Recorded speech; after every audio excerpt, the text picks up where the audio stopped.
ସତୀ ଏ ସତୀ କୋଉଠି ମରିଗଲ ନା କଣ? ଶୀଘ୍ର ଆସ। ଆଜି ତୁମର କଣ ହେଇଛି? ଗଳା ଫଟେଇକି ଡାକୁଛ? ଯାଉଛି ଯାଉଛି। କଣ ହେଇଛି? କିଛି କାମ କରିବାକୁ ଦବନି କି? କଣ ନ ହେଇଛି ପଚାରୁନ? କଣ ହେଇଛି? ଆମ ବାଡିରେ ଥିବା ବାଇଗଣ ଗଛ ସବୁ କିଏ ଉପାଡ଼ିଛି? କିଏ ଉପାଡ଼ିଛି ମାନେ? ତୁମେ କଣ କହିବାକୁ ଚାହୁଁଛ?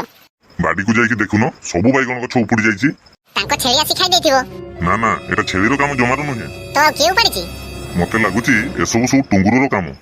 ହଁ ତ, ତାକୁ ତ ମୁଁ ସକାଳୁ ଦେଖି ପାଉନି।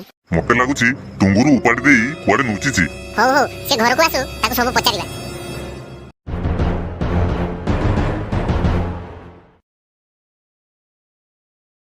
ଆଚ୍ଛା ଟୁଙ୍ଗୁରୁ, ଆଜି କାହିଁ ସ୍କୁଲ ଗଲୁନି? ଇଚ୍ଛା ହେଲାନି। ସତ କଥା କହୁନୁ? ମାଡ଼ ଡରରେ ଗଲିନି ହେଲା। ବେକାର କଥା। କାହିଁକି ବେକାର କଥା? ଆମ ସ୍କୁଲରେ ପରା ମାଡ଼ ଉଠି ଯାଇଛି। ସ୍କୁଲର ମାଡ଼ ଡରରେ ଯାଉନି, ଆଉ ଘରେ ବାପାଙ୍କ ମାଡ଼ ଡରରେ। ଘରେ ସିନା ବାପା ବାଡ଼େଇବେ, ସ୍କୁଲକୁ ଯାଉନୁ। ମୋ ବ୍ୟାଗ ତ ଘରେ ଅଛି ନା, ଘରକୁ ତ ଯାଇପାରୁନି, ସ୍କୁଲ କେମିତି ଯିବି? ଓହୋ, ଏମିତି କଥା କି? ହେଲେ ବାପା ବାଡ଼େଇବେ କାହିଁକି? ଆମ ସାରଙ୍କ ପାଇଁ। ସାର୍ କଣ କହିଛନ୍ତି ତୋ ବାପାଙ୍କୁ ବାଡ଼େଇବାକୁ? ଆରେ ସେମିତି କଥା ନୁହେଁ। ଆଉ ପିଲାମାନେ ପାଠ ସବୁ ବୁଝି ହଉଛି ତ? ହଁ ସାର୍। ଯଦି ସବୁ ପାଠ ବୁଝିପାରୁଛ, ଦିଆଯାଇଥିବା ପାଠ କାହିଁ କରିକି ଆଣୁନ? କରିକି ଆଣିବୁ ସାର୍। କାଲିକି ସମସ୍ତେ ପାଠ କରିକି ଆସିବ। ଆଜ୍ଞା ସାର୍। ଖାଲି ଆଜ୍ଞା ଆଜ୍ଞା କରୁଛ ନା କରିକି ଆଣିବ? କରିକି ଆଣିବୁ ସାର୍।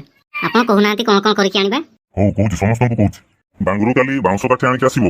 ଟୁଙ୍ଗୁରୁ ଗୋଟିଏ ଛୋଟିଆ ଗଛ ଉପାଡ଼ିକି ଆଣିବ, ଯାହାର ଚେର ପରିଷ୍କାର ଭାବରେ ଦେଖାଯାଉଥିବ। ହଁ ସାର୍। ଆଜ୍ଞା ସାର୍।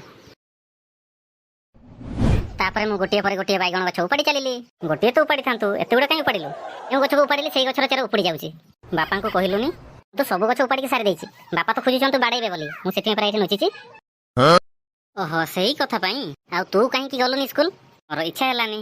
ଇଚ୍ଛା ହେଲେ ଯିବି, ଇଚ୍ଛା ହେଲେ ଯିବିନି।